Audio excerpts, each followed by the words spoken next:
बिस्मिल्लाहिर्रहमानिर्रहीम। आज हम क्लैरिसिड टैबलेट के बारे में डिस्कस करेंगे। क्लैरिसिड टैबलेट है क्या, इसके यूजेस क्या हैं, इसकी डोज क्या है और इसके साइड इफ़ेक्ट क्या हो सकते हैं। सबसे पहले बात करते हैं कि क्लैरिसिड टैबलेट है क्या। ये एक एंटीबायोटिक है जो मैक्रोलाइड ग्रुप से तल्लक रखती है, जिसका एक्टिव इंग्रेडिएंट क्लेरिथ्रोमाइसिन है।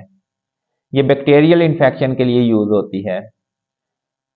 क्लैरिसिड टैबलेट के यूजेस की बात करें तो क्लैरिसिड टैबलेट का सबसे ज़्यादा इस्तेमाल सांस के इन्फेक्शन के लिए होता है, जैसे अपर रेस्पिरेटरी ट्रैक्ट इन्फेक्शन, गले का इन्फेक्शन, नाक यानी साइनस का infection. Lower respiratory tract infection में भी क्लेरिथ्रोमाइसिन या क्लैरिसिड टैबलेट यूज़ होती है, जैसे ब्रोंकाइटिस या नमोनिया में। जल्द के कुछ इन्फेक्शन होते हैं, उनमें भी क्लैरिसिड टैबलेट यूज़ होती है। मैदे के अल्सर में क्लैरिसिड टैबलेट यूज़ होती है, जो एक ख़ास किस्म के बैक्टीरिया की वजह से होता है, जिसे हम एच पाइलोरी कहते हैं।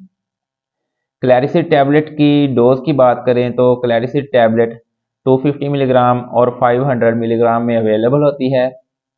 अडल्ट में इसकी डोज 500 मिलीग्राम सुबह शाम खाना खाने के बाद इस्तेमाल करते हैं, लेकिन इस टैबलेट को डॉक्टर के हिदायत के मुताबिक ही इस्तेमाल करना चाहिए। क्लैरिसिड टैबलेट के साइड इफ़ेक्ट की बात करें तो इसके जो कॉमन साइड इफ़ेक्ट देखने में आते हैं, उनमें सर में दर्द हो सकता है, बदहज़मी, वॉमिटिंग या डायरिया हो सकता है। इसके कुछ सीरियस साइड इफ़ेक्ट भी देखने में आते हैं, जैसे डार्क कलर का यूरिन पास होना,